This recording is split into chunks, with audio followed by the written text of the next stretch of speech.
5 miles above the Earth, the temperature is 60 degrees below zero. It is a cold so profound that if you take off your glove to touch a machine gun, your skin will instantly freeze to the metal.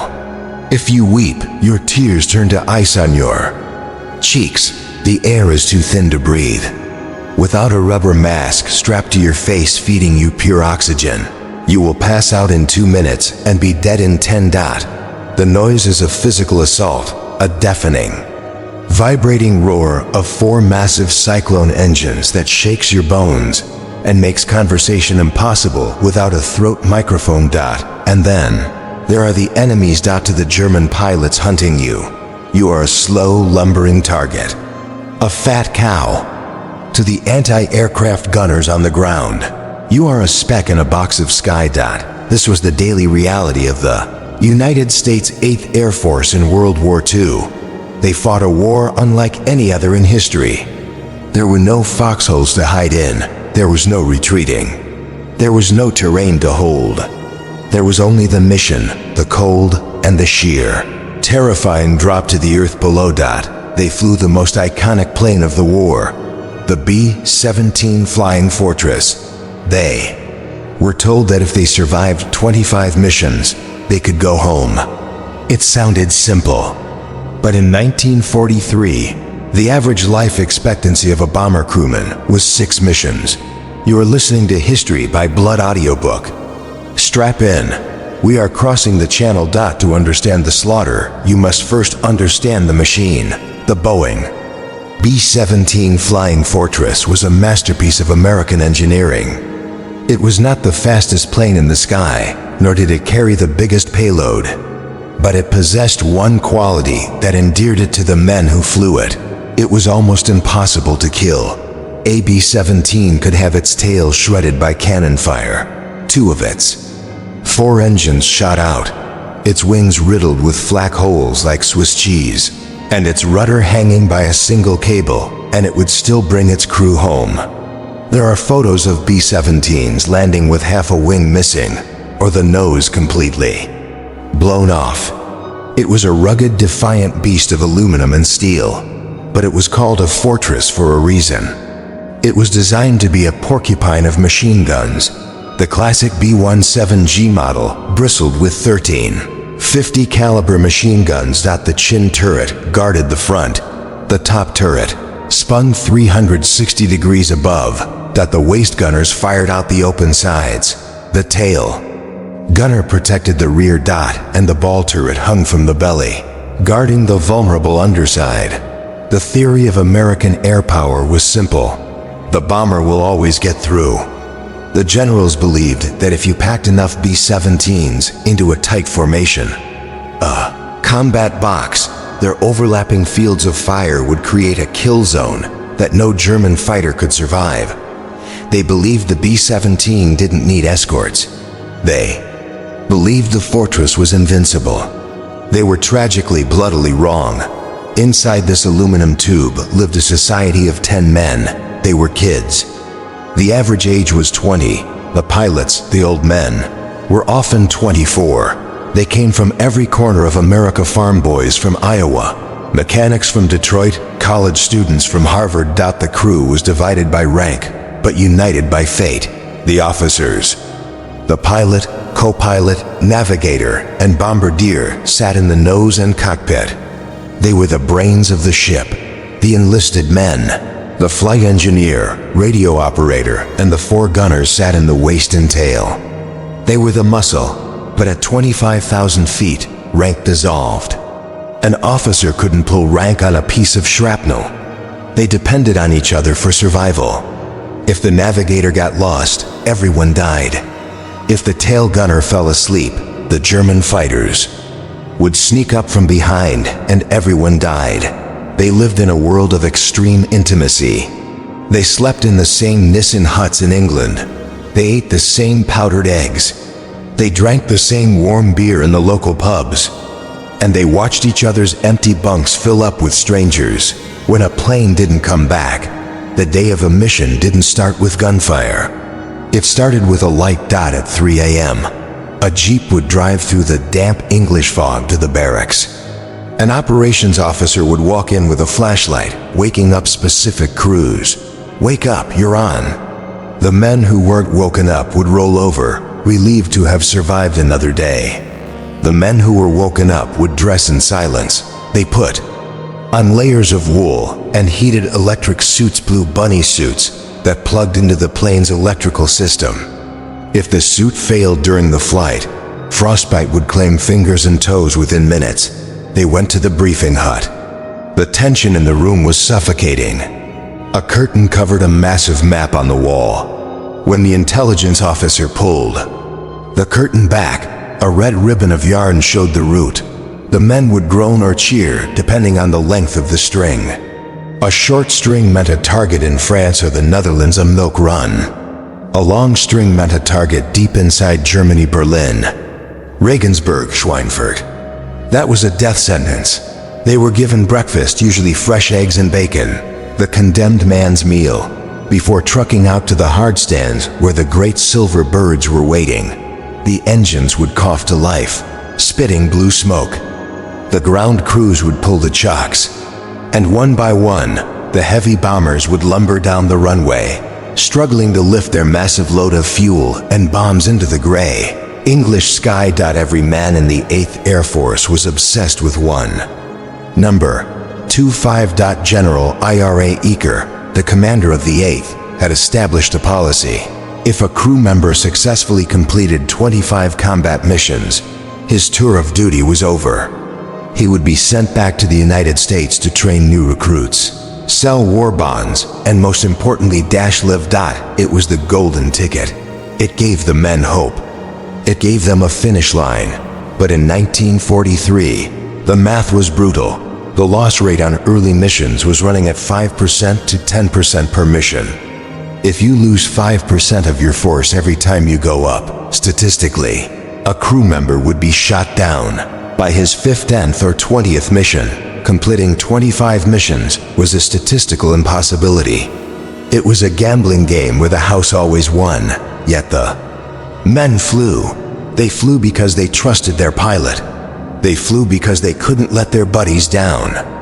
And they flew because the alternative, refusing to fly, was a mark of cowardice that carried a stigma worse than death. Once the wheels were up, the B-17 became a different world. For the pilot and co-pilot, it was a wrestling match. The B-17 had no hydraulic controls. It was flown by cables and pulleys. To bank the massive plane information required immense physical strength. They flew for 8 or 10 hours, their muscles screaming, their eyes scanning the instruments and the wingtips of the plane next to them. Formation flying was tight. Wingtips were often only feet apart. A moment's inattention meant a mid-air collision. For the bombardier in the glass nose, it was the best seat in the house and the most terrifying. He sat suspended over the world, watching the flak bursts blossom like black flowers in front of his face. He controlled the Norden bomb sight, a classified computer that could allegedly drop a pickle into a barrel from 20,000 feet. For the final run to the target, he actually flew the plane through the bomb sight. For the waist gunners, it was a freezing, wind-blasted corridor. They stood by open windows, scanning the sky for the glitter of sun on enemy wings. They stood on a floor carpeted with spent brass shell casings, slipping as the plane rocked. And for the ball turret gunner, curled into a fetal position inside a plexiglass sphere hanging underneath the belly, it was isolation. He was the eyes of the ship's underside, spinning in space, separated from the crew, watching the Earth roll by 5 miles below. Despite the fortress nickname, the B-17 had a fatal flaw. It was slow. Its cruising speed was about 180 miles per hour to a German Messerschmitt Bf 109 or Focke-Wulf 190, which could fly at 400 miles per hour. The B-17 was standing still. The German pilots quickly learned the B-17's weak spot. The nose. Early models of the B-17 had fewer guns facing forward. The Luftwaffe developed a terrifying tactic, the head-on attack. A German fighter squadron would fly miles ahead of the bomber stream, turn around, and fly directly at the noses of the American planes. The closing speed was over 600 miles per hour. For the pilots in the B-17 cockpit, it was a game of chicken. They would see the wings of the German fighters light up with cannon fire. They would see the 20mm shells tearing through the plexiglass nose, shredding the bombardier, and smashing into the instrument panel. The carnage inside a B-17 during a head-on attack was horrific. Pilots were decapitated by cannon shells. Oxygen systems were severed, causing the crew to pass out and die of hypoxia. Control cables were snapped, sending the plane into a death spiral. The B-17 could take a beating, but the men inside were soft. A piece of flak the size of a finger could tear through the thin aluminum skin, through the heated flight suit, and sever a femoral artery. In the sub-zero cold, the blood would freeze as it hit the floor. But the generals Hop Arnold in Washington and Ira Eaker in England were committed. They believed in the doctrine of daylight precision bombing. The British RAF bombed at night. They targeted cities, engaging in area bombing, relying on the flying on the cover of darkness to survive. The Americans refused to do this. They wanted to destroy the specific factories that powered the Nazi war machine: the ball-bearing plants, the oil refineries, the aircraft assembly lines. To hit a specific factory, you had to see it. To see it, you had to fly during the day. This decision to fly in broad daylight, over the most heavily defended airspace in the world, condemned thousands of young Americans to death. As 1943 dawned, the 8th Air Force was growing. The airfields of East Anglia were filling up with new planes and new crews. But the Germans were ready. They had moved their best fighter squadrons to the Western Front. They had built thousands of 88mm flak guns. The stage was set for a confrontation that would turn the blue skies of Europe into a graveyard. The B-17s were ready to test the theory of the invincible bomber, and the Luftwaffe was waiting to prove that no fortress is truly impregnable. In 1942, the quiet green countryside of East Anglia, a region of flat farmland and ancient villages northeast of London, was invaded. But it wasn't by the Germans. It was invaded by a tsunami of Coca-Cola, chewing gum, Glenn Miller records, and brash young men who spoke too loud and walked with a swagger the British hadn't seen since the Roman Empire. The United States 8th Air Force had arrived. To the British civilians who had been enduring the Blitz, rationing, and the blackout for 3 years, the Americans were creatures from another planet. They were healthy, well-fed, and seemingly rich. The British soldiers, paid a pittance and fighting a grim war of survival, had a famous saying about the Yanks: they're overpaid, oversexed, and over here. The Americans had their own retort: and you're underpaid, undersexed, and under Eisenhower. But beneath the cultural friction lay a massive logistical miracle. In a matter of months, the U.S. Army engineers transformed East Anglia into a concrete aircraft carrier.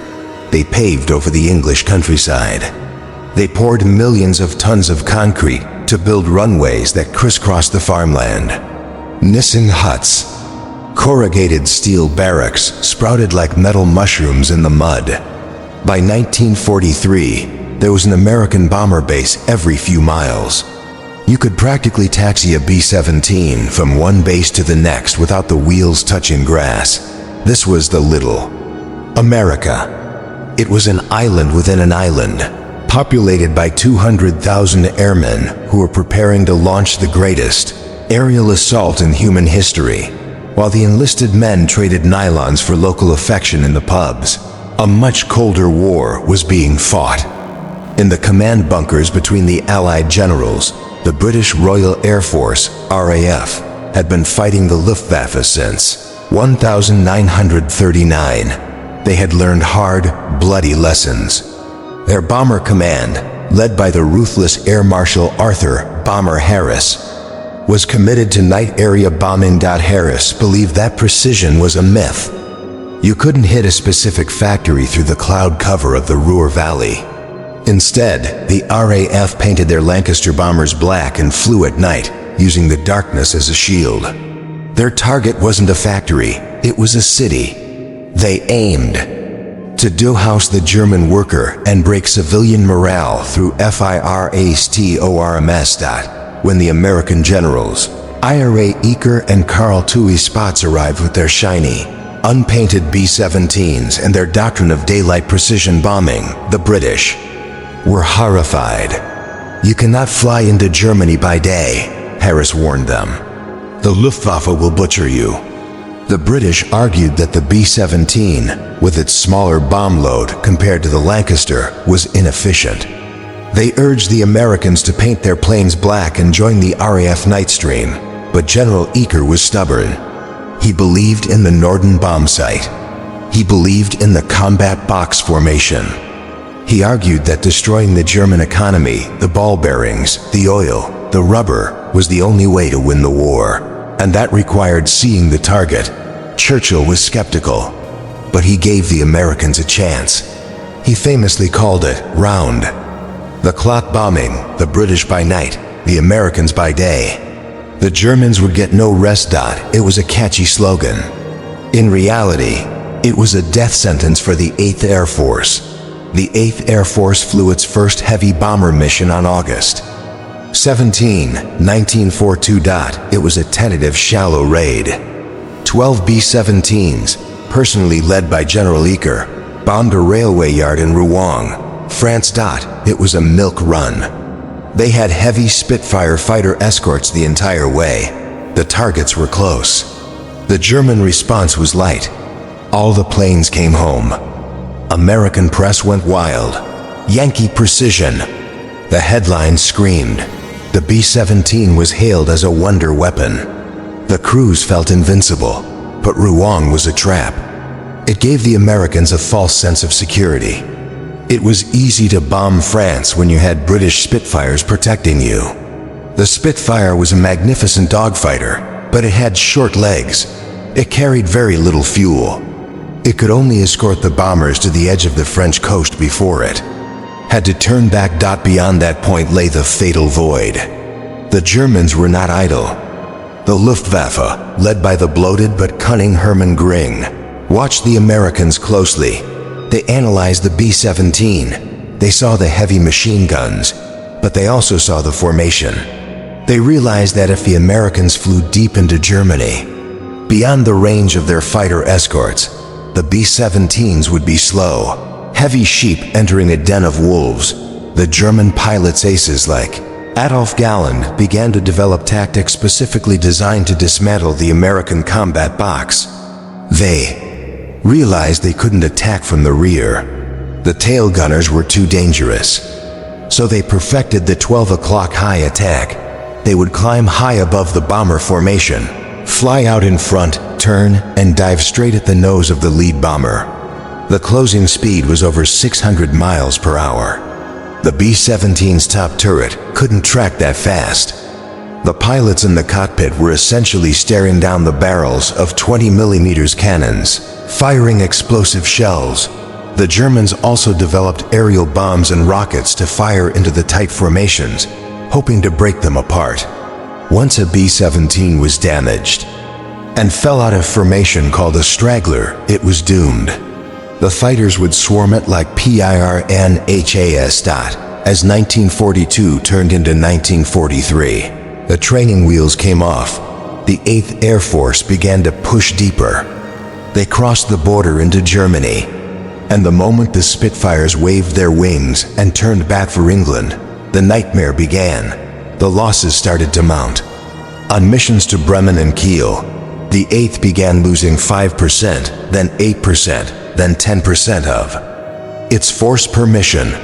A 10% loss rate is mathematically unsustainable.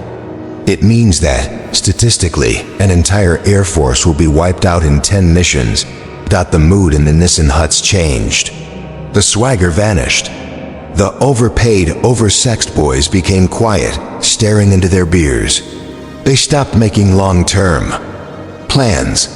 They stopped unpacking their bags. They began to develop superstitions. Never shave before a mission. Always wear the same lucky scarf. Never talk about a guy who went down. They saw the empty bunks.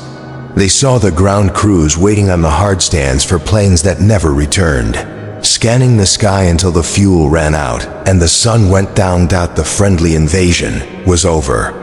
The slaughter had begun. The American generals faced a crisis. They had to prove that daylight bombing worked before they ran out of planes and men. They needed a target that would justify the cost. They needed a target that would hurt the Germans so badly it would change the war. They looked at the map. Deep in Bavaria, far beyond the reach of any escort fighter, lay the industrial city of Schweinfurt. It produced ball bearings, the friction-reducing spheres that kept the entire Nazi war machine moving. If they could destroy Schweinfurt, the German war machine would grind to a halt. It was the perfect target. It was also the perfect trap. Asterisk for the bomber crews of 1943. The map of Europe was divided into two distinct zones, life and death. The line between them was invisible, drawn in the air at the exact limit of the P-47 Thunderbolt's fuel tank. P-47, affectionately known as the Jug, was a massive, rugged fighter. It was the best friend a bomber crew had. As the B-17s formed up over England and crossed the Channel, the little friends would weave around them, chasing off the German scouts. But the P-47 was a gas guzzler. It could only escort the bombers to the German border, roughly as far as the city of Aachen. As the bomber stream approached this invisible line, the radio chatter would crackle. The fighter leader would say the words every bomber pilot dreaded. "Big friends, this is little friends. We are bingo fuel. Turning back, good luck." The bomber crews would watch as the P-47s dipped their wings in a final salute and banked away toward England. Suddenly, the sky was empty. The 400 B-17s were now alone, suspended in the cold blue void, deep inside enemy territory. And then, like sharks sensing blood in the water, the contrails would appear. The German Luftwaffe had developed a sophisticated defense network known as the Kammhuber line. It was a system of radar stations, searchlights, and fighter control centers that tracked the bomber stream from the moment it left England. By the time the American escorts turned back, the German fighter controllers had already scrambled the interceptors. The German pilots flying the lethal Messerschmitt Bf 109 and the Focke-Wulf 190 would gather in massive formations high above the bombers. They called it the assembly, for the American gunners scanning the sky. It looked like a swarm of angry bees. The Germans would position themselves up-sun, hiding in the glare so the American gunners couldn't see them. Then they would dive. The first few minutes after the escorts left were chaos. The Germans attacked from all sides. The air filled with the black puffs of 20mm cannon shells and the white tracers of machine guns. B-17 crewman described the sound of bullets hitting the aluminum skin as like someone throwing a handful of gravel against a tin roof. But it wasn't gravel. It was high explosive steel. The pressure on the pilots during these deep penetration raids was immense. They were not just flying the plane. They were fighting the urge to survive. Every pilot knew that if an engine started running rough, or if an oil pressure gauge flickered, he had a legitimate excuse to abort. He could turn around, dump his bombs in the Channel, and fly back to the safety of England. In 1943, the abort rate was a major problem. Fear manifests as mechanical failure. A pilot might hear a rattle that wasn't there. A gunner might claim his oxygen regulator was frozen. To combat this, the 8th Air Force leadership had to be ruthless. They instituted strict rules. Unless a plane was visibly unflyable, you went to the target. If you turned back without cause, you faced a court-martial for cowardice. But the real deterrent to aborting was the formation itself. The combat box was a survival organism. If one plane dropped out, it created a hole in the defensive firepower of the group. The Germans would spot the gap and pour through it. attacking the exposed planes. To abort was to expose your friends to death. So they flew on. Engines smoking, plexiglass shattered, wounded men bleeding in the back. They held their position in the formation because it was the only shelter they had. While the German fighters were the immediate threat, the environment was the constant. Killer. At 25,000 feet, the B-17 was unpressurized. The crew relied on the oxygen system and the heated suits. The oxygen mask was a rubber torture device.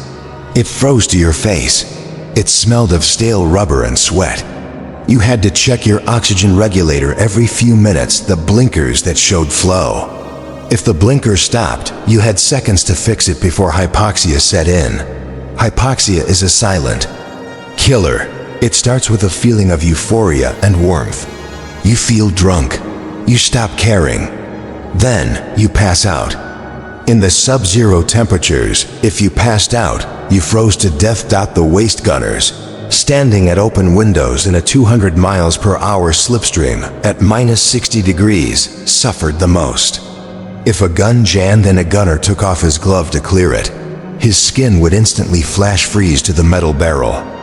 When he pulled his hand away, the skin stayed on the gun. Frostbite was more common than bullet wounds. Ground crews would find blood frozen in solid icicles on the floor of the plane, and there were the bodily functions. The relief tube, a funnel for urinating, would freeze solid. Men held it for 8-10 hours, causing agonizing pain. Or they simply went in their suits, the urine freezing against their legs. It was a miserable, filthy, freezing existence, punctuated by moments of sheer terror. When the bomber stream finally reached the target, after hours of fighting off fighters, Bombardier took control. This was the moment the entire mission was built for. The lid plane would open its bomb bay doors. Every other plane in the formation would follow suit. The Bombardier peered through the Norden bomb site. He had to fly the plane straight and level for the bomb run. This was the most dangerous time. For 30 to 60 seconds, the B-17s could not take evasive action. They had to fly in a straight line through the thickest flak concentrations. Flak, anti-aircraft fire, was the impersonal reaper. The German 88mm guns fired shells that exploded at a preset altitude. The sky would turn black with smoke. The crews could hear the hump of the bursts. They could hear the shrapnel rattling against the fuselage. A direct hit would simply vaporize a plane. 1 second, a B-17 was there. The next, a cloud of fire and debris. No parachutes. Just gone when the lead bombardier shouted, "Bombs away!" The aircraft would suddenly leap upward, relieved of 6,000 pounds of ordnance. The bombs would fall. From 5 miles up, the destruction looked abstract. Puffs of smoke, flashes of light. The crews rarely thought about the people below. They were too busy trying to survive the turn off the target, the rally point where the formation would loosen, and the German fighters would be waiting to pounce again for the long, bloody flight home. The journey back to England was often worse than the flight out. The formation would be battered. Planes would be trailing smoke, engines feathered, shut down. This was when the herd mentality became cruel. A damaged B-17 that couldn't keep up with the formation became a straggler. It would slowly drop back, losing altitude and speed. Crew of the straggler would watch the rest of the formation pull away. They would call on the radio, begging the group to slow down. But the group leader couldn't slow down. To slow down was to risk the whole group. The straggler was left behind, and then the Luftwaffe vultures would descend. German pilots loved stragglers. It was an easy kill. They would circle the lone wounded bomber, picking off its gunners one by one, until the plane spiraled into the earth. For the men in the formation looking back, watching a friend drop behind was heartbreaking. They watched the parachutes, if there were any. They counted the chutes, 1, 2, 3. Come on, get out. If they saw 10 chutes, they breathed a sigh of relief. If the plane exploded before anyone got out, they turned away and stared straight ahead, trying to lock the image away until they were drunk in the officers' club that night. By the summer of 1943, the 8th Air Force was reaching a breaking point. The losses were unsustainable. The morale was cracking. Crews were developing the 1,000-yard stare. They were suffering from combat fatigue, nightmares, and the shakes. But the generals in Washington and London were relentless. They believed the German Air Force was on the ropes. They believed one more massive push, one decisive blow against the German aviation industry would break the Luftwaffe's back. They planned a mission for August 17, 1943. It would be a deep penetration, double strike raid. One force would hit the Messerschmitt factory at Regensburg. The other would hit the ball bearing factories at SCHWEINFURT. They called it a decisive blow. The crews would call it something else, thought they would call it the double-barreled disaster. It was the prologue to the single bloodiest day in the history of the U.S. Air Force, a day that was fast approaching on the calendar, a May day that would be known simply as Black Thursday, October 14th, 1943. The fog hung heavy over the damp fields of East Anglia. It was a cold, miserable English autumn morning. Inside the briefing huts at bases like Thorpe Abbotts, Kimballton, and Chelveston, thousands of young men sat on wooden benches, smoking nervous cigarettes, waiting for the curtain to pull back. When the intelligence officers finally revealed the map, a collective groan, a sound described by survivors as a physical blow, rippled through the rooms.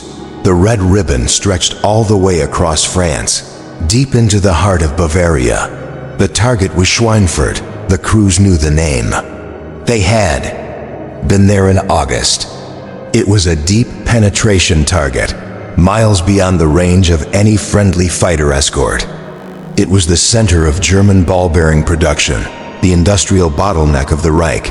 It was also the most heavily defended airspace in Europe. The commanders called it a critical strategic necessity. The crews called it a suicide pact. As the men filed out to the trucks, the mood was grim. Chaplains were busy giving general absolution. Men left letters on their pillows. If I'm not back by 6 p.m., mail this. The fog was so thick that takeoff was delayed. But the generals were determined. They knew the weather over Germany was clear, perfect for bombing.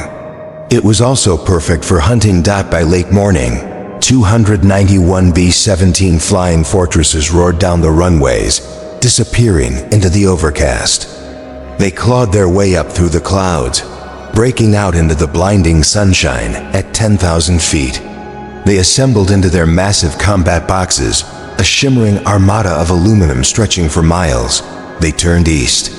They crossed the channel. And as they crossed the enemy coast, the P-47 Thunderbolts turned back. The door to hell swung open. The Luftwaffe knew they were coming. German radar had picked up the massive formation while it was still assembling over England. They knew the target had to be deep. General Adolf Galland, commander of the German fighter forces, recalled every available plane. He stripped the Eastern Front. He pulled units from night defense. He assembled a force of over 1,100 fighters, Me-109s, FW-190s, and twin-engine Me-110 destroyers.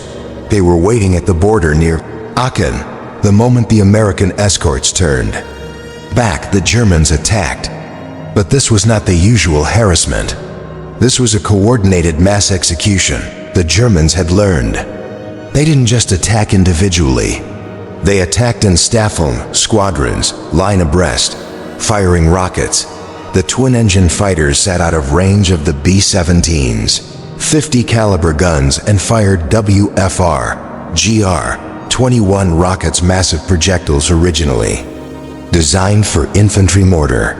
These rockets arced through the air, exploding in the middle of the tight bomber formations. The explosions broke the combat boxes apart. As the B-17 scattered to avoid the Flak and rockets, the single-engine fighters pounced on the stragglers. The battle raged for 3 hours. It was a running gunfight stretching from the Rhine River to Bavaria. Survivors described the sky as a chaotic mosaic of tracers, flak bursts, and falling debris. Parachutes blossomed like white flowers, only to be strafed by angry fighters or "Catch fire! Bandits! 12 o'clock high coming in!" The interphones were filled with screaming, turrets jammed, guns overheated. The floors of the B-17s became slick with hydraulic fluid and blood. One pilot, Lieutenant Robert "Rosie" Rosenthal, flying the B-17 Royal Flush, watched as the plane off his right wing simply disintegrated. A direct hit to the bomb bay vaporized the ship and all 10 men instantly. A moment later, the plane off his left wing had its wing sheared off by a collision with a crashing German fighter. It spiraled down, spinning so fast the centrifugal force prevented the crew from bailing out. That Rosenthal kept flying. He was the only plane left in his element. The carnage was visible from the ground. German civilians watched as a rain of aluminum and bodies fell from the sky. B-17s crashed into farmhouses, forests, and city streets. The countryside was littered with the burning wreckage of the 8th Air Force. Miraculously, the battered survivors reached Schweinfurt. They had fought their way through the greatest concentration of fighters ever assembled. Their ships were riddled with holes. Engines were smoking. Bombardiers were dead over their sights, but they held the line. The discipline of the American airmen held. The lead planes opened their doors. The followers complied. They dropped 1,000 tons of high explosives and incendiaries directly onto the ball bearing factories. The factories exploded. Smoke rose 20,000 feet into the air. The raid was accurate. The damage was severe, but now they had to go home. They turned west, back toward England. And the Luftwaffe, having refueled and rearmed, was waiting for them again. The flight back was a massacre of the wounded. Planes that had survived the trip out were now low on ammo and struggling with damage. The German fighters targeted the cripples.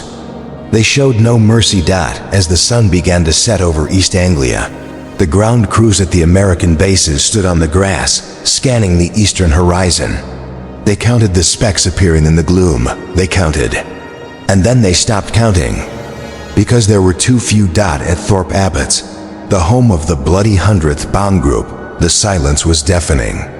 Of the 13 planes that had taken off that morning, only one came back.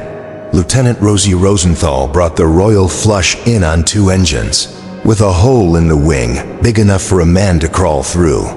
He taxied to the hard stand, shut down the engines, and the silence of the evening returned. He was the only one. The other 120 men of his group were gone. Across England, the numbers came in. They were catastrophic. 60 B-17s shot down over enemy territory. 5 B-17s crashed upon landing in England. Due to damage, 12 B-17s were scrapped immediately because they were too damaged to fly again. 121 B-17s were damaged but repairable. In total, the 8th Air Force had effectively lost 77 bombers in a single afternoon. The human cost was staggering. 600 men were missing in action, dead or captured. 5 dead and 43 wounded were pulled from the returning planes. That meant 650 airmen were lost in one day.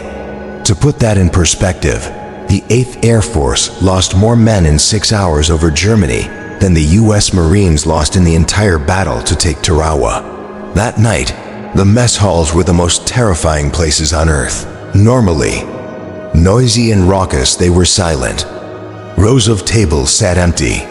The food had been prepared for 3,000 men, but there were hundreds of portions left untouched. The men who survived ate mechanically, staring at the empty seats where their friends had eaten breakfast that morning. They didn't talk about the mission. They didn't talk about the war.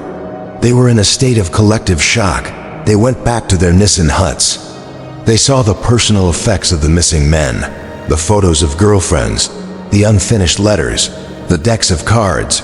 the operations officers had to come in and collect the belongings. It was a grim ritual. They packed the items into footlockers to be sent home, missing in action. Black Thursday was a turning point. It was the death knell of the pre-war theory. The generals Arnold, Eaker, Spots looked at the butcher's bill. They realized the hard truth. The bomber will not always get through. Not without unacceptable losses if they continued to lose. 60 planes a raid. The 8th Air Force would cease to exist in 2 weeks. The deep daylight raids were suspended. The B-17s were pulled back to short-range targets in France, within the range of the P-47s. The Luftwaffe had won the Battle of Schweinfurt. They had defended their airspace and inflicted a crushing defeat on the Americans. The ball-bearing factories were damaged, but not destroyed. Production resumed within weeks. The lesson was written in blood on the fuselage of every returning bomber. Without long-range fighter escorts, daylight bombing was suicide. The men of the 8th Air Force had done everything asked of them. They had flown into the teeth of hell. But they couldn't do it alone. They needed a friend. They needed a guardian angel that could fly as far as they could. They needed the P-51 Mustang. But the Mustang wasn't ready yet, and so the survivors of Black Thursday patched their planes, buried their dead, and waited for the next order, knowing that the odds were now stacked impossibly against them, that of all the positions on a B-17 flying. Fortress, the pilot wrestling the yoke, the navigator plotting the course, the waist gunners slipping on shell casings. There was one job that every airman respected, but almost no one wanted. It was the job of the ball turret gunner, hanging from the belly of the aircraft like a precarious glass tier was a Sperry ball turret. It was a sphere of aluminum and plexiglass, just 4 feet in diameter. Inside were 2.50 caliber machine guns, a complicated hydraulic system, and a man. To enter the turret, the gunner had to open a small hatch in the floor of the fuselage, step down into the ball, curl his knees up to his ears in a fetal position, and close the door behind him. Once inside, he was sealed off from the rest of the crew. He was suspended in space, with nothing but a thin sheet of glass and a 1/4 inch of aluminum between him and the 25,000-foot drop. He was the eyes of the ship's underside. But he was also the most vulnerable man in the sky. The physical requirements for a ball turret gunner were strict. You had to be small. Most gunners were 5 feet 6 inches or shorter and weighed less than 135 pounds. If you were any bigger, you simply wouldn't fit. Once inside, the ergonomics were a nightmare. The gunner sat on a small metal seat, his back against the rear wall of the sphere. His feet rested on pedals that controlled the radio and the gun sight. Between his legs rose the control yoke handles. The turret was powered by electricity. By twisting the handles, the gunner could spin the ball 360 degrees horizontally and 90 degrees vertically. He could point his gun straight down at the ground, or spin around to fire at a fighter attacking from the side. But this mobility came at a cost. As the turret spun, the gunner spun with it. He was a human gyroscope, whirling in the freezing slipstream. The vertigo was constant. The vibration of the 2 massive machine guns firing inches from his ears was skull-rattling, and there was the cold. The ball turret was outside the fuselage. It was the coldest place on the ship, even with the electrically heated bunny suit. The temperature inside the ball could drop to minus 60 degrees Fahrenheit.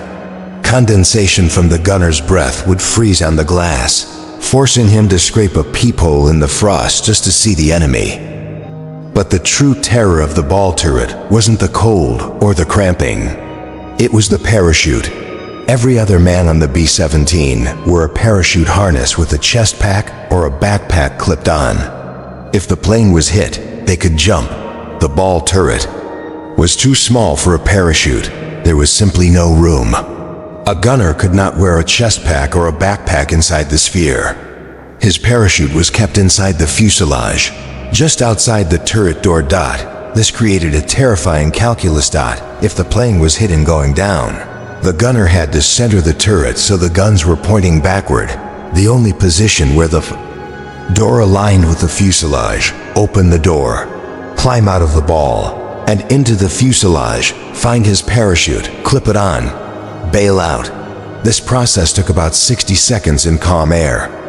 In a spinning, burning bomber plunging toward the Earth, it was an eternity. If the electrical system failed, which it often did when a plane was hit, the turret would be stuck in whatever position it was last pointed. If the guns were pointing down, the door was blocked. The gunner was trapped. There are harrowing stories of B-17s returning to base with damaged landing gear, forced to make a belly landing. If the ball turret mechanism was jammed and the ball couldn't be jettisoned or retracted, the gunner inside was crushed between the aircraft and the runway. The isolation of the position gave the gunners a unique perspective on the war. While the waist gunners fought side by side, shouting warnings, the ball turret gunner fought alone. He watched the flak burst blossom beneath the plane. He watched the bombs fall away from the bay doors in front of him, tumbling down to the target. He watched the German fighters peeling off from their attacks, diving past him. The poet Randall Urale, who served in the Army Air Forces, captured the grim reality of this existence in his famous 5-line poem, The Death of the Ball. Turret gunner. From my mother's sleep I fell into the state, and I hunched in its belly till my wet fur froze. 6 miles from Earth, loosed from its dream of life, I woke to black flak and the nightmare fighters. When I died, they washed me out of the turret with a hose. The last line is not a metaphor. The ball turret was a contained space. If a 20mm cannon shell struck the plexiglass sphere, there was nowhere for the shrapnel or the gunner to go. The cleanup crews on the ground had the grim task of hosing out the remains of the smallest man on the crew. Despite the horror, some gunners loved the position. They claimed it gave them the best seat in the house. They felt like they were flying like Superman, suspended in the air. They were often the first to spot enemy fighters climbing up from the ground. Their warning over the interphone: bandits, 6 o'clock low, saved the crew time and again. They developed a fierce protectiveness over the belly of the ship. They were the guardians of the blind spot, but the psychological toll was immense. For 8 to 10 hours a mission, they were curled in a ball, freezing, vibrating, and watching the world try to kill them. They had time to think. They had time to watch the earth below the patchwork fields of France, the burning cities of Germany, and wonder if they would ever step foot on it again. The worst nightmare for a ball turret gunner was a spin. If a B-17 had its wings sheared off or its tail destroyed, it would enter a violent flat spin. The centrifugal force generated by a spinning heavy bomber is tremendous. For the crew in the fuselage, moving toward the exits became difficult. For the ball turret gunner, located at the outer edge of the spin radius, the G-forces were crushing. He would be pinned against the glass, unable to lift his arms to open the door, unable to climb out, even if he could. He would watch the horizon spin faster and faster. Blue sky, brown earth, blue sky, brown earth, until the ground rushed up to meet him. He would die alone, separated from his friends by a few inches of aluminum, trapped in his glass coffin. The survival rate for ball turret gunners and shot-down aircraft was the lowest of any crew position. Yet, mission after mission, the small men of the 8th Air Force climbed into the ball.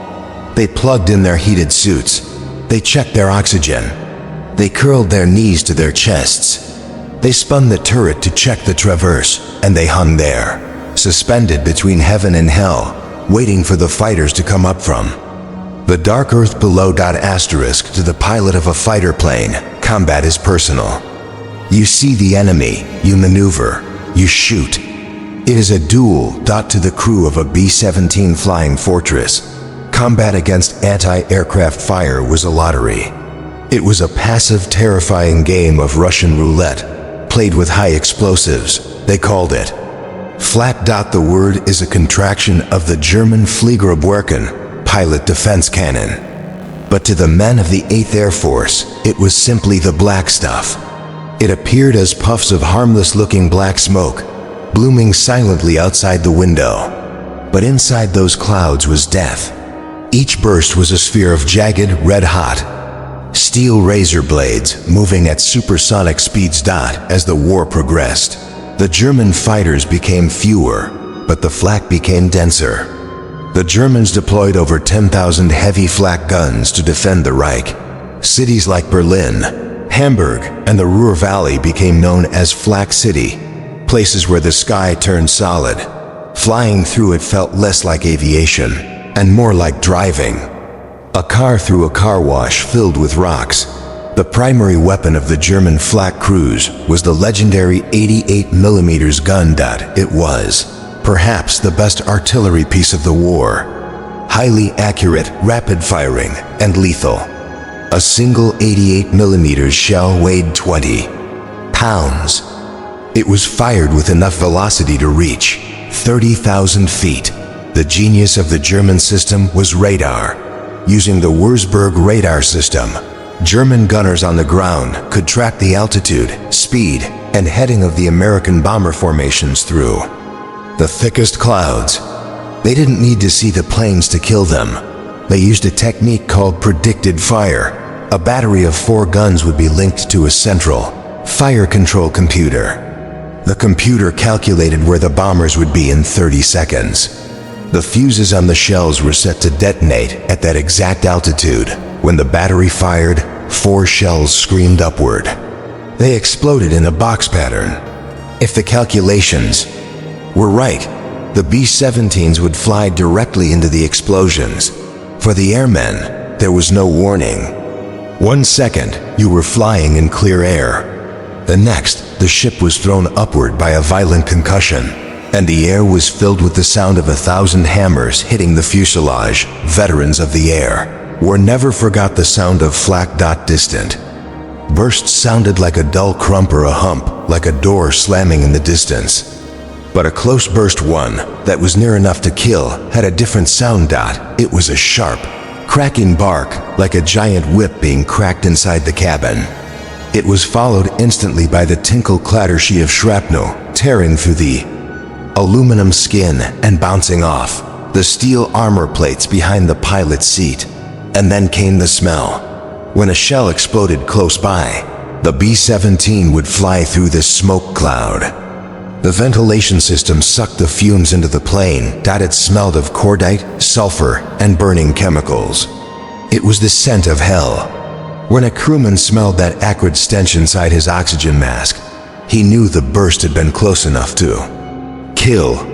He would immediately check his own body for holes, because in the freezing cold, the shock of a wound often masked the pain. You could be bleeding to death and not know it until you saw the red ice on the floor. The terror of flak reached its peak during the bomb run, from the initial point, IP, to the target. The B-17s had to fly straight and level for 30 to 60 seconds to allow the Norden bombsight to stabilize. During these 60 seconds, the pilots could not dodge, they could not bank, they could not change altitude. They had to sit still and take it. This was the psychological torture of the bomber war. Imagine sitting in a chair. A man with a shotgun is standing 50 yards away, firing at you. You are not allowed to move. You just have to sit there, holding the control yoke, watching. The black puffs get closer and closer, calculating the geometry of your own death. Tracking, tracking, steady, The bombardier would say over the interphone. Outside, the flak was intensifying. The plane would buck and lurch from the shockwaves. The pilots would fight the controls to keep the wings level. Bombs away. Only when the bombs dropped could the pilot execute the sharp, turn off the target, the brake, and finally maneuver to avoid the shells. But for those 60 seconds, they were fixed targets in a shooting gallery. The most terrifying aspect of flak was its randomness. In air-to-air combat against fighters, skill mattered. A good gunner could shoot a fighter down. A good pilot could hold formation. With Flak, skill meant nothing. It was pure probability. You could be the best pilot in the Air Force, flying a brand new B-17, and a stray shell could take your wing off. Or you could be a rookie on your first mission, flying a battered crate, and fly through a barrage without a scratched dot. It created a deep, fatalistic superstition among the crews. They believed that if your number is up, it's up. The shrapnel was indiscriminate. A jagged chunk of steel could tear through the fuselage, miss the waist gunner by an inch, pass through the radio room, and decapitate the navigator. There are stories of men standing next to each other. One man is untouched. The man next to him is turned into a red mist. One pilot recalled looking out his window and seeing the B-17 next to him simply vanish. A direct hit to the bomb bay while the bombs were still on board. No fire, no falling wreckage. Just a flash, and then empty sky where 10 men used to be. This randomness eroded the nerves of the survivors. How could you prepare for a death that was entirely accidental? The stress of facing this wall of steel day after day created a new psychological condition. The flight surgeons called it operational exhaustion. The men called it being flak happy. It manifested as a shaking that wouldn't stop. Men would drop their coffee cups in the mess hall because their hands wouldn't obey them. They would scream in their sleep. They would wet their beds. Some men became catatonic. They would sit on their bunks, staring at the wall, refusing to speak. They had reached the limit of human endurance. The flight surgeons had a difficult job. If they grounded every man who was scared, the Air Force would be empty. They had to distinguish between normal fear and a total breakdown. Often, the cure was a shot of whiskey and a sleeping pill, and the order to fly again the next morning. By 1944, the Germans had refined their flak tactics. They didn't just aim for individual planes, they put up a box barrage. They would fill a specific cube of airspace, say, 25,000 to 26,000 feet over the target, with thousands of exploding shells. The bomber stream had to fly through it. From the ground, the German civilians watched the air battles. They saw the glittering formations of the Amerikaner, and they saw the debris fall. It rained aluminum over Germany. Pieces of wings, engines, propellers, and bodies fell into the fields and streets. To the Germans, the flak gunners were heroes, defending their homes from the terror flyers. To the Americans, the flak gunners were faceless executioners. The B-17 was tough. It could come home with hundreds of holes in it, but the sheer volume of fire was overwhelming. By the end of the war, flak would account for more American bomber losses than enemy fighters. The Luftwaffe fighters were the wolves, hunting the weak. But the flak was the weather, a storm of steel that you had to fly through to get home. As 1944 began, the 8th Air Force was bleeding out. They were losing the war of attrition. They needed a game changer. They needed a way to kill the Luftwaffe before the bombers even reached the flak zones. They needed a hunter. And finally, in the winter of 1944, the hunter arrived. It had a British engine, an American airframe, and the range to fly to Berlin and back.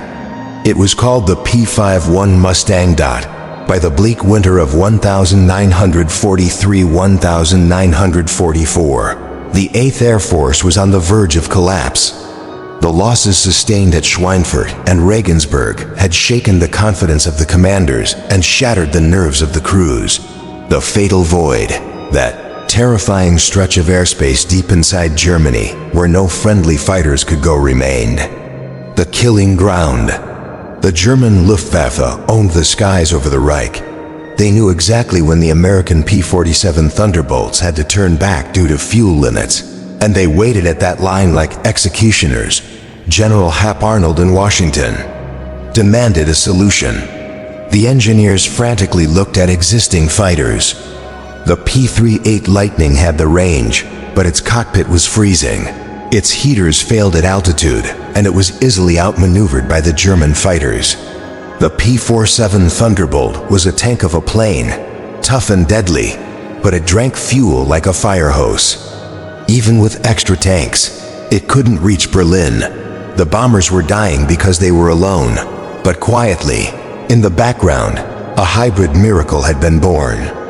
It started as a British request for a new scout plane, built by North American Aviation. It had a sleek, laminar flow wing that sliced through the air with minimal drag. When British engineers took this American airframe and mated it with the legendary Rolls-Royce Merlin engine, the same engine that powered the Spitfire magic happened. The result was the P-51 Mustang. It was fast over 440 miles per hour at altitude. It could climb like a rocket. It could outturn a Messerschmitt and outdive a Focke-Wulf, but its greatest weapon wasn't its speed or its guns. It was its legs. The Mustang was efficient, but to get to Berlin and back a round trip of over 1,100 miles, it needed more fuel than its internal tanks could hold. The solution was low-tech and ingenious. The drop tank. These were external fuel tanks strapped under the wings.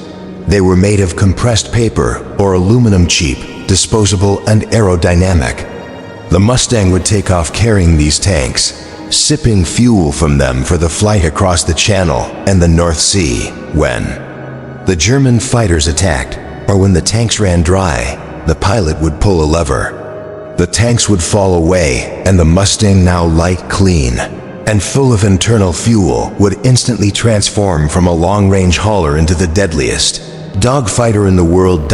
With drop tanks, the Mustang's range was extended to over 1,600 miles. Suddenly, there was no more fatal void. The line of death had been erased. The Mustang could go all the way to Berlin, hang around a fight for 20 minutes, and still make it home for tea. The Germans didn't believe it was possible. Hermann Göring, the head of the Luftwaffe, had famously boasted that no enemy plane would ever fly over the Reich. When the first bomber raid started, he insisted that Allied fighters could never reach the capital.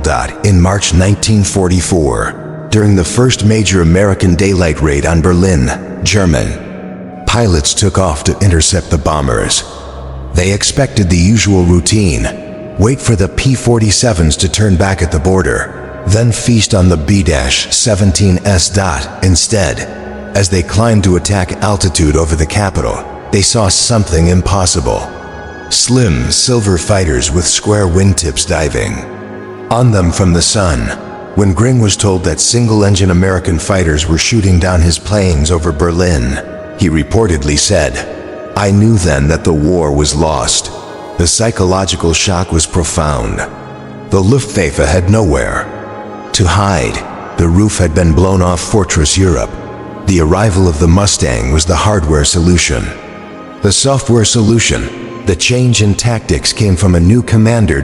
In January 1944, General Jimmy Doolittle, the hero of the Tokyo Raid, took command of the 8th Air Force fighters. He walked into his headquarters and looked at a sign on the wall. It read, "The first duty of the 8th Air Force fighters is to bring the bombers back alive." Doolittle tore the sign down. He realized that the old tactic, close escort, was flawed. By forcing the fighters to stick close to the bombers, they surrendered the initiative. They had to wait to be attacked. They were defensive. Doolittle issued a new order, one that changed the course of the air war: pursue and destroy the enemy. Air Force wherever you find them. He unleashed the Mustangs. Now, when a Mustang group spotted German fighters forming up in the distance, they didn't wait. They dropped their tanks and went hunting. They attacked the Germans before they could reach the bombers. They attacked them while they were forming up. They attacked them on the runway. The hunters became the hunted. The spring of 1944 became a killing season for the Luftwaffe. The P-51 pilots were aggressive, well-trained, and flying a superior machine. The German pilots, exhausted from years of war, found themselves overwhelmed. the Mustang pilots engaged in wolf pack tactics. They roamed deep into Germany, sweeping the skies. If the Luftwaffe stayed on the ground to save fuel, the Mustangs went down to the deck. They strafed airfields, destroying planes parked on the tarmac. They shot up trains, trucks, and flak towers. The attrition rate for German pilots skyrocketed. Germany could build more plain slave labor and underground factories ensured that. Fighter production actually increased in 1944, but they could not build more pilots without an expert fighter. Pilot takes 2 years to train. The Germans were losing their expert and their aces at a terrifying rate.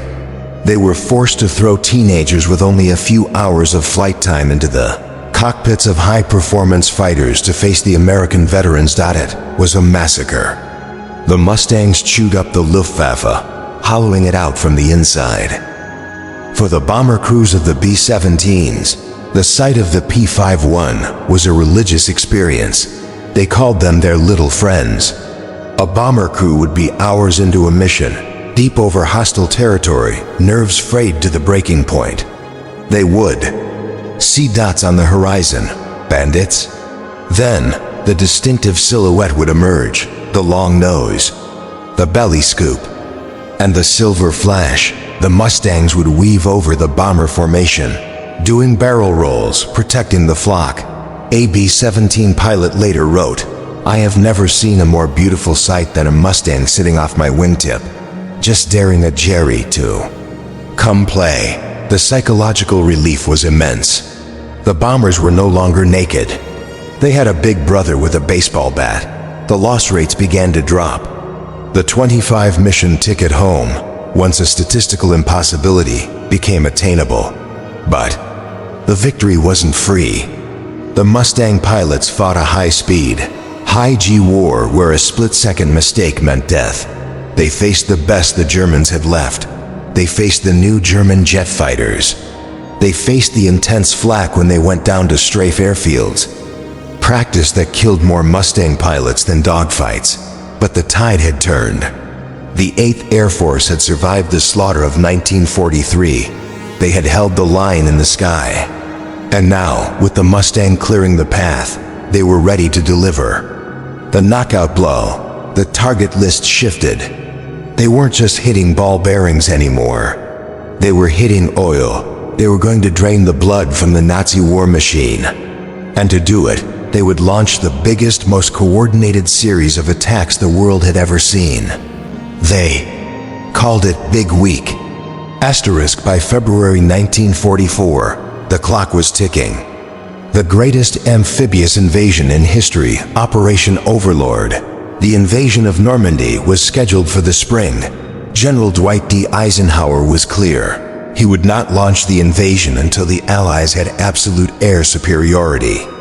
If the Luftwaffe could still fly in force, they could strafe the beaches of Normandy and destroy the invasion fleet. The invasion would fail. The 8th Air Force was given a brutal ultimatum: kill the Luftwaffe. General Carl Toohey Spots, commanding. The U.S. Strategic Air Forces devised a plan. It was called Operation Argument, but history remembers it as Big Week. The strategy was a trap on a continental scale. The Americans would launch massive, coordinated raids against the German aircraft industry, the factories building the Messerschmitts and Junkers. If the Germans stayed on the ground to save their pilots, their factories would be destroyed and they would run out of planes. If they came up to fight, the massive swarms of American P-51 Mustangs and P-47 Thunderbolts would be waiting to slaughter them. It was a win-win for the Allies and a death spiral for the Germans. They just needed one thing: a week of clear weather. Over Europe, for weeks, the winter weather over Europe had been abysmal. Thick clouds blanketed the continent, grounding the massive American armada. The crews sat in their Nissan huts, playing cards, the tension ratcheting up with every scrub admission. Then, on February 19, 1944, the meteorologists saw a break. A high-pressure system was moving in. The skies over Germany would be clear. The order went out: maximum effort. On the morning of Sunday, February 20th, the ground shook across East Anglia. The 8th Air Force launched over 1,000 heavy bombers and nearly 900 fighters. Simultaneously, the 5th 10th Air Force, operating out of Italy, launched 500 bombers from the south. It was a pincer movement. Germany was being squeezed from both sides for the next 6 days. The sky over Europe turned into a continuous battlefield. The targets were the beating heart of the German aviation industry. Leipzig, Regensburg, Augsburg, Stuttgart, and Schweinfurt, the Luftwaffe, realizing the existential threat, rose to the bait. They threw everything they had into the sky. The air battles of Big Week were the fiercest of the war. It was a chaotic, swirling dogfight that spanned 100 of miles. Day 1, the Americans lost 21 bombers. Day 2, the Americans lost 38 bombers. Day 3, the weather closed in slightly, but the bombers went anyway. The intensity was relentless. Bomber crews were flying mission after mission with barely enough time to sleep or repair their aircraft. Ground crews worked 48-hour shifts, patching holes, changing engines, and loading bombs by floodlight. Inside the B-17s, the exhaustion was palpable. The adrenaline of the first day gave way to a grim, mechanical determination. They were flying through flat corridors that seemed solid enough to walk on. But the difference this time was the escort. Whenever the German fighters tried to form up for their company front attacks, the Mustangs dived on them. The German pilots, focused on the bombers, found themselves under attack from above and behind. The hunter-killer teams of the 8th Air Force were devastating. Groups like the 4th Fighter Group, the Debden Eagles, and the 354th Fighter Group racked up incredible scores. The Germans fought bravely, but they were bleeding out. In that single week, the Luftwaffe lost over 500 aircraft, but metal could be replaced. What couldn't be replaced were the men inside. Big Week killed nearly 18% of the Luftwaffe's fighter pilots. Included in that number were many of their expert aces with dozens of kills and years of experience. When an American pilot was shot down over Germany, he became a POW. When a German pilot was shot down, he could parachute out, take a train back to his base, and be in a new plane the next morning. This sounds like an advantage, but it was a curse. The German pilots were flown until they died. There was no 25 missions and home for them. There was only fly until you burn. The physical and mental exhaustion of the German pilot corps reached a breaking point during Big Week. They were fighting outnumbered, outgunned, and without rest. The ground, the results were apocalyptic. The targeted factories were turned into moonscapes. The Messerschmitt plants at Regensburg and Augsburg were shattered.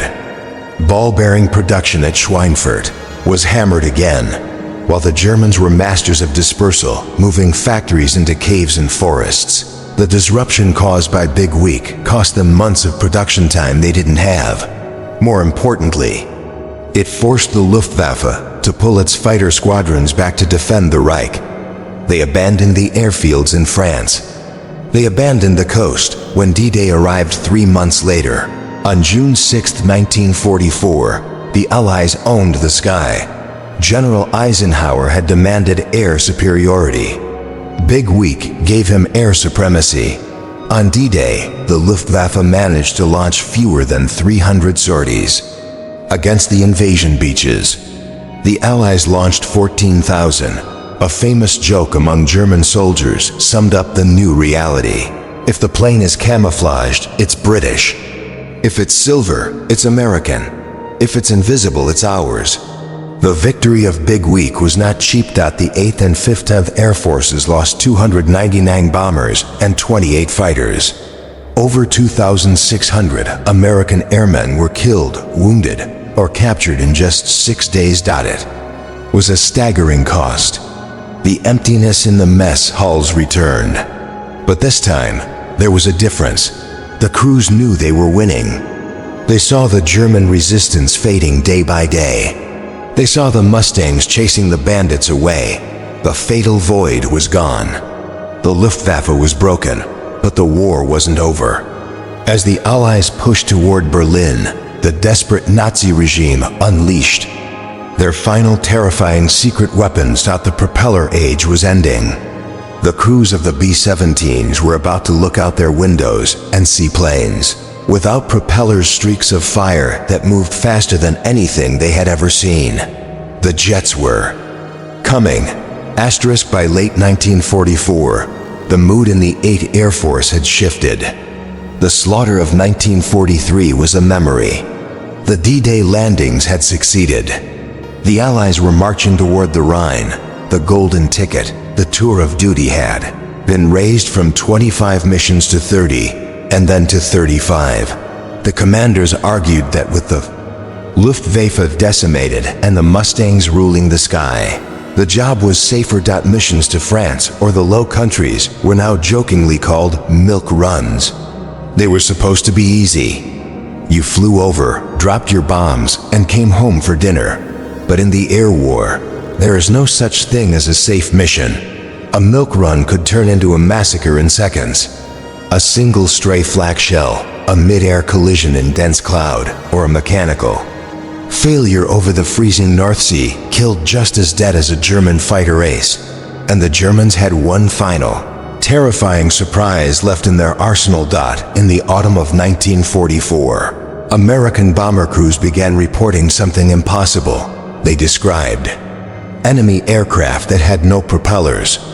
These planes didn't dive from above. They streaked through the bomber formations from behind, moving so fast that the turret gunners couldn't track them. They were seeing the Messerschmitt Me-262, the world's first operational jet fighter. Me-262 was a shark among minnows. It could fly at 540 miles per hour, nearly 100 miles per hour, faster than the P-51 Mustang and 3 times the speed of a phage B-17. It was armed with 4 30mm cannons that fired explosive mine shells. A single hit could blow a B-17 into pieces. To the tired crews of the B-17s, who thought they had won the war, the sight of the jets was demoralizing. It felt like fighting science fiction. One tail gunner reported, "I saw a dot. Then I saw a flash. Then he was gone. He was moving so fast, I didn't even have time to be scared until he was already past us." Fortunately for the Allies, it was too little too late. Hitler had interfered with the jet's production, demanding it be used as a bomber. The Germans lacked the fuel and the trained pilots to field them in large numbers. But for the specific crew that found itself in the crosshairs of a jet, the strategic failure of the Luftwaffe did matter. They were just as dead. The cruelest aspect of the late war was the last mission syndrome. Statistically, the 35th mission was no more dangerous than the first, but psychologically, it was torture. A man on his 34th mission was already living in the future. He was thinking about his boat ride home, his girlfriend, his mother's cooking. He became cautious. And in the air, caution kills. On April 18, 1945, mere weeks before the German surrender, the 8th Air Force flew a mission to the outskirts of Berlin. The target was a marshalling yard. It should have been a milk run. The Luftwaffe was grounded. But the Flak was still there. German flak gunners, fighting on their own soil, were fanatical. They concentrated thousands of guns around the shrinking perimeter of the Reich. As the B-17s turned on the initial point, a Flak barrage bracketed the lead squadron. A B-17 named Sentimental Journey, flying its final scheduled mission, took a direct hit in the bomb bay. There was no romance in it. No dogfight. Just a flash of light and a rain of debris. 10 men, who had survived the worst the war could throw at them, died within sight of the finish line. This tragedy played out hundreds of times in the final months. Men died while the peace treaties were being drafted. They died knowing that if they had just been sick that morning, they would have lived to be grandfathers. On May 8, 1945 VE Day, the guns finally fell silent. The B-17 stayed on the ground. The mechanics put away their wrenches. The war in Europe was over. The 8th Air Force had done what it promised. It had destroyed the German capacity to wage war. It had broken the Luftwaffe.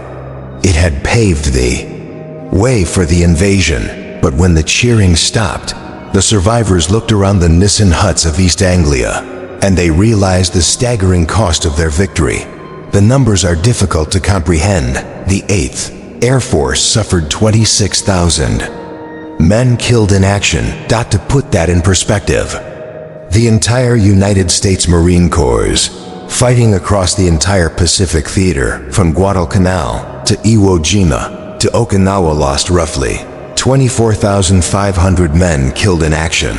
More men died flying out of England than died serving in the Marine Corps.